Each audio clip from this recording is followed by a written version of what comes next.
Жан асманга учканда аяктан дагы кызмат кылат экен. Ошо Жайсаң атадайбы, Адам атадайбы, мына космостон байланыш берген арбайлардайбы. Анан жан атайын эле ааламдан арналып элге ал келген дегендей, бул дүйнөгө келсе кызматка келди да, бул дүйнөгө арак ичкени келген жок. Бопороз чеккени келген жок. Намаз окуганы келген жок керек болсочу. Асмандан эмне? Бул дүйнөгө намаз оку деп жөнөткөн жок да. 4 аял алып ал деген жок. Талак бер деген жок. Бул дүйнөгө кызматка келди. Мына аткарып ааламдын милдетин дейт. Бу жерде айтылгандай мына Арыстан Алай ааламдан түшкөн түгөнбөс нур керемет. Мен ушуга мындай нерсе айткым келип атат. Мына 2 жыл мурун эми эгер ошол көкүрөгү сокур адамдын көзү көргөн менен эч пайда жок. Кыргызда ошентип айтат. Көзүңдүн көргөнүнүн не пайдасы бар дейт, көкүрөгүң сокур болсо дейт да. Ал эмне деген сөз? Сезбесең, туйбасаң, түш көрбөсөң, түшүңдү талдабасаң, түш аянга карабасаң, мындай бир жыйынтык чыгарбасаң, анысы кандай мен ошо уктап жатсам, көкүрөгүмө ааламдан ушинтип кыргызча эле кыйкырып коет, түшүндүрүп коет. Сен табиатты бейишке айлан деп койду. Bir 7 токош нандагы ундап кел деп колуңду сайыл деп көрсөтүп койду. Анан ойгонуп кетип эле мен алып келчи дедим. 7 токош нандыга жарагыдай. Анан колумду салганда эле окушудум. Аябай окушу эле нан кылып келчи деп эле анан биз ошо кыргызча Куран окуп, тобобузга жанып, ыраазы болуп, нанды жеп, чайыбызды ичип койдук. Ошондон кийин табиат бейишке айланып кетти. Ушу мен Алайга барганда, ушу илим мага өтүп аткан кезде, ошо Зүлфия эми ошол катчы ааламдан бир 3 периште жайгашкан көп кырлуу аял айтты эле. Арыстан Алай нурдан жаралыптыр, бул атасы жөн эле шылтоо экен деп. Анан мен түшүндүм, бүгүнкү күндө ушундай түшүнүп атам. Ушул бир бал китептерде деле бар экен. Нурдан жаралган пайгамбар Иса дегендей кайра бир дагы жаралып келет делипчи. Анысы кандай мына бу жерде да берилет. Арыстан Алай ааламдан түшкөн түгөнбөс нур керемет. Не деген сөз бул?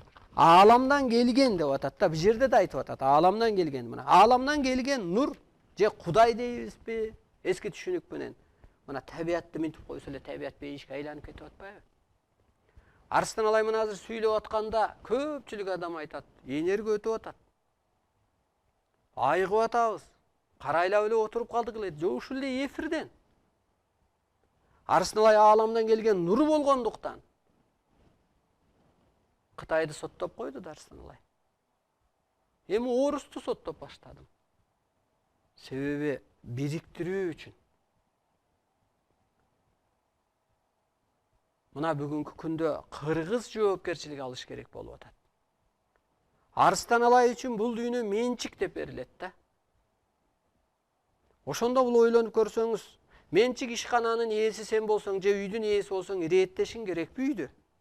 Үйдүбү, үй бүлөнүбү, короонубу? Анысы кандай азыр дүйнөнү ирээттешибиз керек.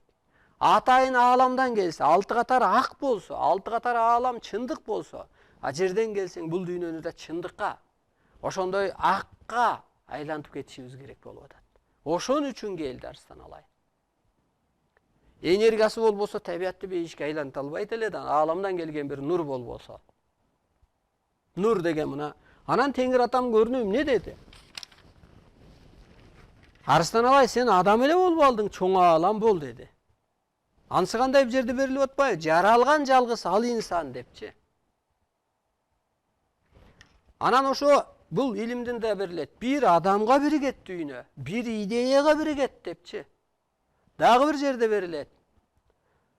Арыстан Алайдын батасысыз мамлекеттер курулбайт экен деп. Бата деген эми ушу багыт беребиз. Жана ата жолунда багыт берет да, бата берет деп коет.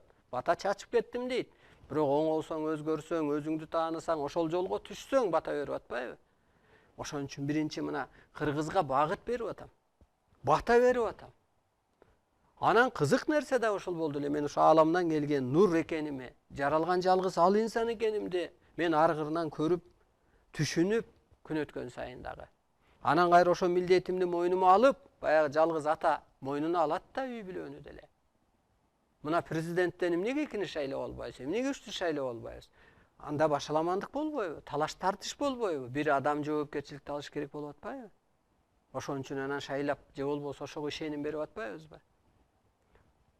Дагы бир жерде ошол 2015-жыл, 16-жылдары ата жолундагылар мага илимге келди. Анан бир күнү чакырып калышты. Курмандык чалдык эле, келип кетесизби деп. Анан эми мейлем улуу кишилер болсо, кой деп барсам, анан ошондо отуруп, анан Бакыт деген бала келет эле, азыр бата чыгарат эле дейт. Анан мен айттым, мен отурган жерде бата чыкпайт. Силер уже өсүп кеттиңер, бийиктеп кеттиңер. Эми силер Аарбайдын ордун аткарышыңар керек, силерге дегеле бата чыкпайт десем. Анан келди да баягы баласы отала албай, бата чыгара албай койду. Анан эжелер айтты, эми эле Арсылай айтты эле бата чыкпайт деп. Адам ата мына. Арбайлардын атасы. Адам ата караан болуп асманда жүрсө, жаран болуп Арсылайды кийсе, анан кайсы атасы турганда кайсы баласы осунуп бата чыгарат, кантип багыт берет? Эмнеге мен азыр дүйнөнү мен бийлеп коем деп атам? Путин да бийлебейт, Америка да бийлебейт, Кытай да бийлебейт, Турция да бийлебейт, мен бийлейм деп атам.